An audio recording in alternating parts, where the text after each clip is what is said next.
Hello and welcome to It's About Rugby League. It's time for this week's predictions. We're 2-2 now. We are on 2-2. Back. Sunday let me down last week. Yeah. I went for who did I go for? Huddersfield, Salford, and Hull FC, and they all lost on the Sunday. I had the other three right, but Sunday let me down. You were actually winning going into Sunday, but exactly. Thankfully our back working Catalans have brought it home. It's 2-2 overall now between me and Jack. So we're going to this week, round 6, another bumper week of Super League fixtures, and we start off on Thursday when Toronto look for that maiden Super League win, that elusive first Super League win when they go to Headingley against a resurgent Leeds side. What are you expecting from this? I think one thing that surprises us all so far is Leeds and how they've come on in the past few weeks. They obviously started the season on a sour note with that heavy loss to Hull. But I don't think anyone was expecting them to come out and do what they did against Warrington. I think you've got to take into account the fact that Warrington were nowhere near their best. You know, Steve Price lamented their performance after the game. He was not happy at all. And you could see why. The errors, a lack of organisation and motivation was clear to see. So, I think Leeds played very well, but against a poor Warrington side, which probably, so I think the scoreline probably, complimented Leeds a bit more than it should have done. But at the same time, you can't deny the quality and the chemistry as well between the players. You know, they're really starting to make those links between the likes of Gale, Rob Louis. I thought Richie Mile was superb when he came on, especially playing at fullback. And it's looking like he's going to line up there again on Thursday. So, I think Leeds will win it for me. I think Toronto again. We see it's like a broken record with Toronto, isn't it? Because I think that they've got such a promising side, and they are getting closer and closer to the win. Despite the fact they were nilled at the weekend, but that's against a very good Saints side. They are. It will come with that win, but I still think it's too early for them myself, and especially against a Leeds team that are so high on confidence at the minute.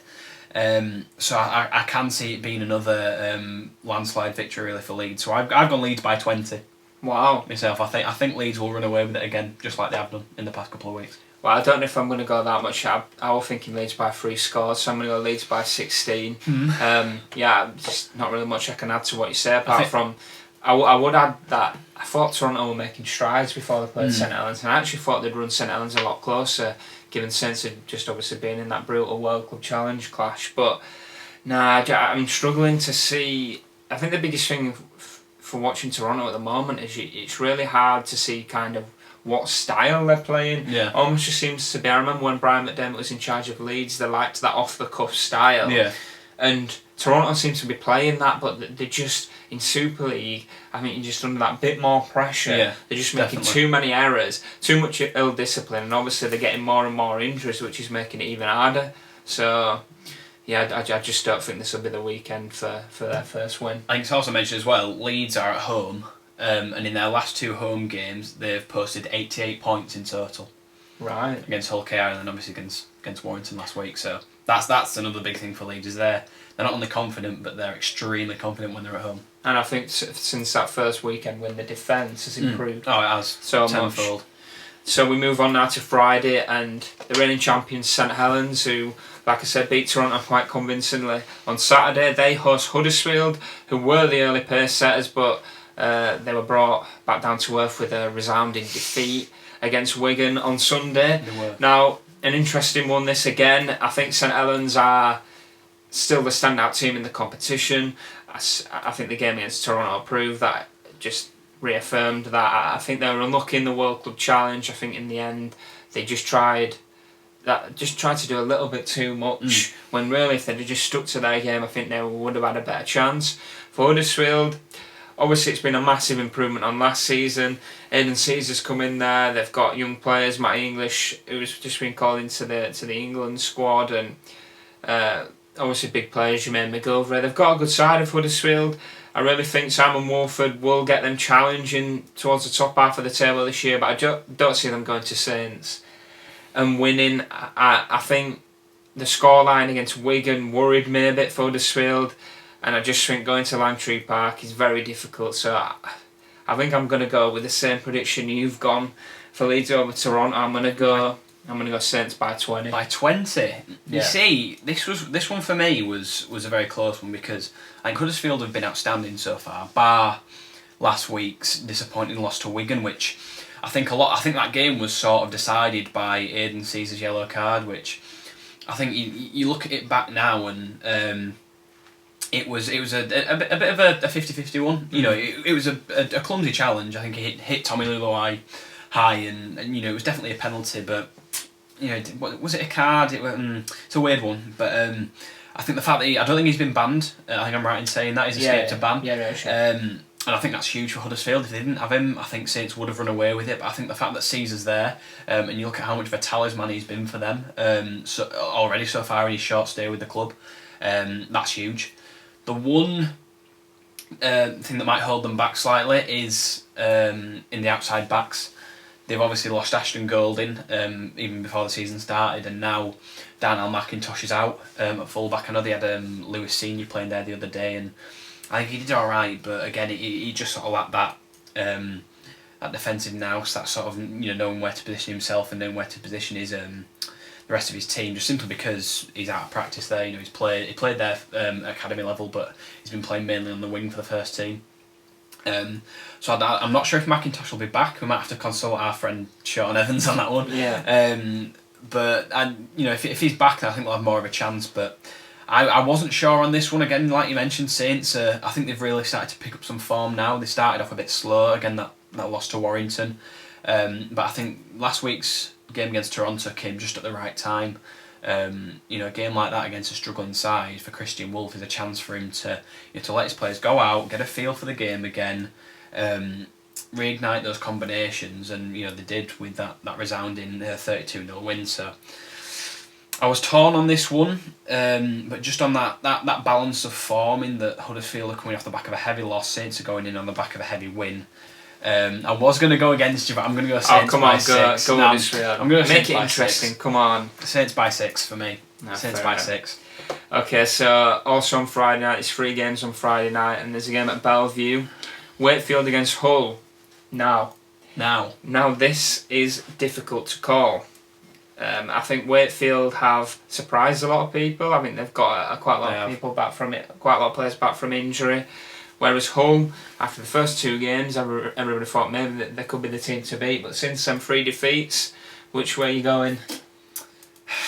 Again, I was tough to call, but I've gone on, looked at the teams on paper myself. I still think Hull have got more in them than they've shown. Yeah. I don't think they've proved what they're about just yet this season. I think there's a lot more to come from them.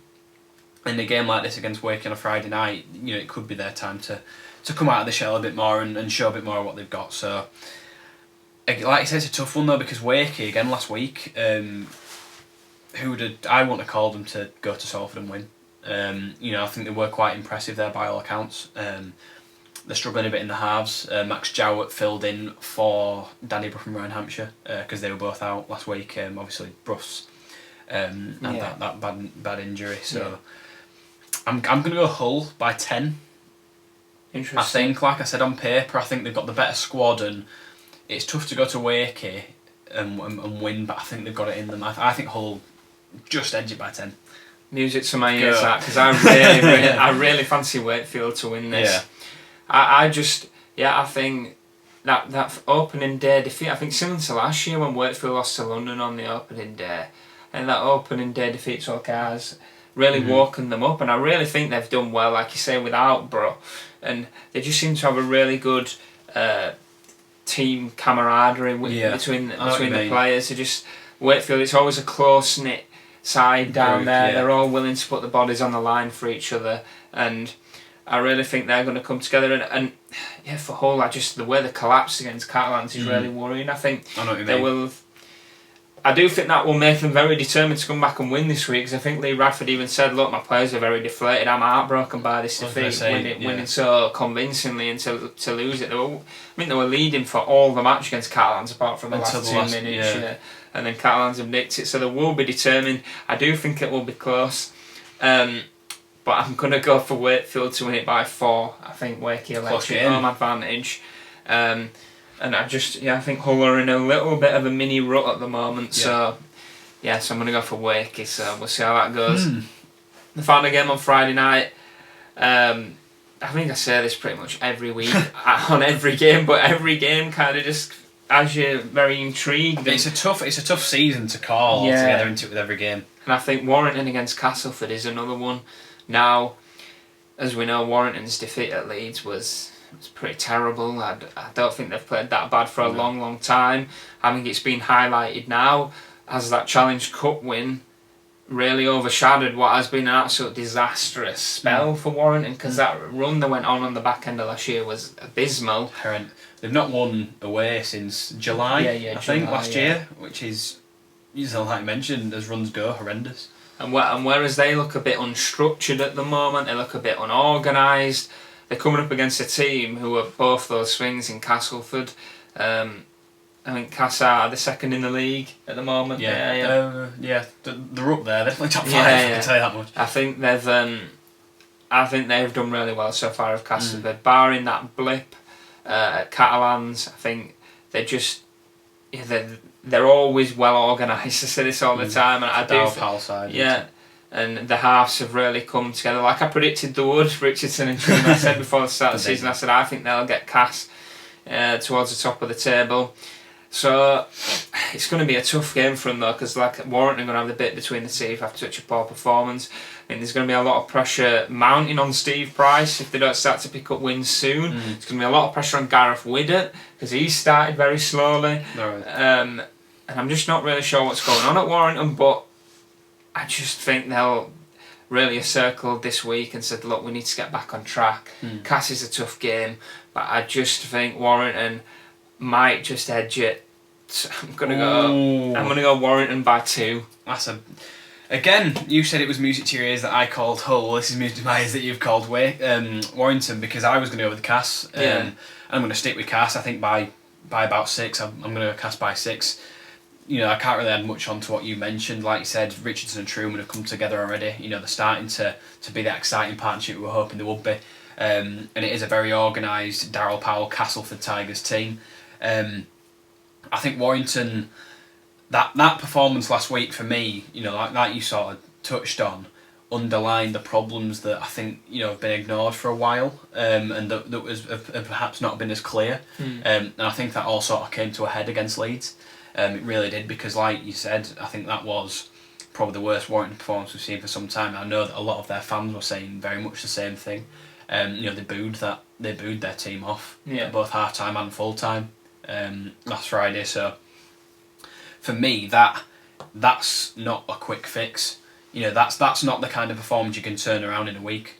Again, I might be proved wrong come Friday, and I'll eat my words, but for me that's a longer term problem that you've got to sort out. And when you're coming up against a Cass team that's again so motivated, we've got some good momentum going into the game. They're really exciting. Play a good brand of rugby. For me, that's just going to be too much, so Cass by 6 for me. Interesting. So that's 2 games we've differed on. Interesting to see if we differ on either of these 2. Saturday, Catalans against Salford in the south of France. Which way are you going? Again, this is... we say it every time, like you said, but it is a tough one. Catalans last week got a nice, good late win against Hull FC, which will have delighted Steve McNamara, as you can imagine. But again, a team... I think we mentioned this before we started filming. That Catalans team is packed full of quality. You look at it on paper, and I know they've obviously... I think a lot of it's been overshadowed by the controversial signing of Israel Folau. At the same time, you can't deny his quality, the quality of James Maloney. That forward pack are an intimidating one. They always are. When it's Catalans, they're always big players that are aggressive. And I think that's what eventually won them the game at Hull. And the fact that they're now at home against Salford, I think will be a big boost, a big advantage. We all know they play well in the south of France in front of that crowd of important supporters that can be intimidating. And when they're on home turf down in Perpignan, they do play their best rugby. For me, Salford, I predicted they were going to struggle this season, or at least struggle compared to what they did last year. And I think that has sort of been the case so far. They are looking good in spells. I think Lola Hayes really improved on the back of last season. I think we all saw his improvement when he went to Salford mid-season last year anyway. But I think he's really sort of started to take that team by the scruff of the neck now and again. He just needs to do it more often. At the same time, Niall Evalds is in the same sort of vein of form as he was last year. You know, he's just Mr. Consistent for them, and he's such a reliable player. And you know, the gaps that were created by the players they've lost, they've plugged to a certain extent, but I still don't think, you know, the quality of your Jackson Hastings, of your Josh Jones is there. I still think they are just lacking that cutting edge, and that's shown so far. So I think any team struggles when they go to Catalans anyway, but I think especially a Salford team that are still in a bit of a rebuilding process, that are perhaps not the finished article just yet. You know, so I think Catalans by 12 for me. Yeah, I think did Salford go to Catalans last year and 46-0, didn't they? Something like that, yeah. I can see this being the other way around, to be honest. Really? Yeah, right. I honestly feel like Catalans are going to be... That's right, I was so shocked when they were beaten early on in the season. I can't remember, who did they lose to? You'll let me know. Who did they lose to at home early in the season? Huddersfield. That was the one. Yeah, so obviously since then they've really done what I expected them to. They've come back. They were really good against Castleford, and then literally against Hull they come back from the dead. Yeah, exactly. And won that game. And like you said, I can't really add much more to what you said about that star-studded team they've got. And I just worry for Salford. I really worry for them. I think that they got that win over Toronto, which were vital, but I really thought against Wakefield last week, they probably would have, even though I tipped Wakefield, I thought Salford, with home advantage, would really be targeting that. They would have shown more of themselves. Yeah, I think they would have been targeting that game because it's going to be important for them that they don't get sucked in down at the bottom early. But yeah, I think Catalans will win this by probably about 30 points. 30? Yeah. 30? That's a big I one. really rate That's Catalans. I really rate them. I think they're going to be really good this season. Once they start to click, I think they could really challenge for silverware. Big statement. I've been that impressed by them Big so statement, far. Fair play. So then finally on Sunday, we've got Wigan against Hull KR. Now, yeah, I think Wigan have slowly improved. I think I've for one, have been very critical of them so far. I thought they weren't great on the opening weekend against Warrington. I thought they were really poor against Castleford.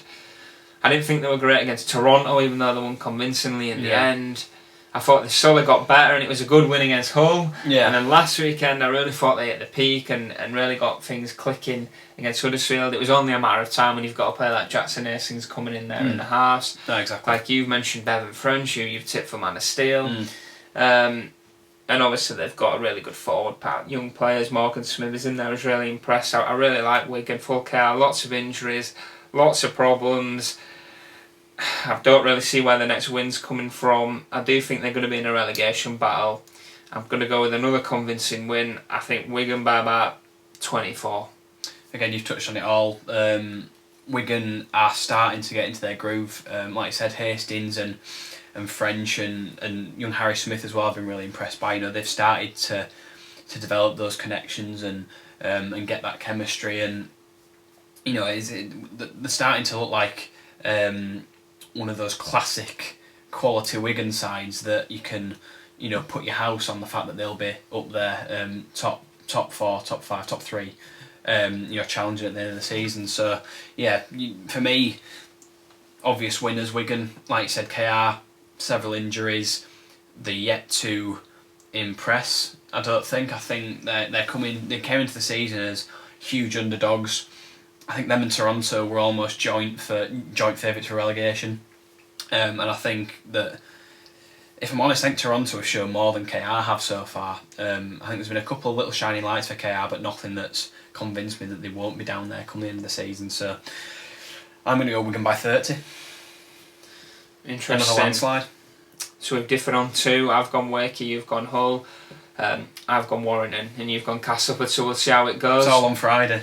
Yeah, it does. We're level at the moment. I mean, if we're drawing after them all, we'll go on margins. So there's a reason why we do the margins. But it never really comes down to it.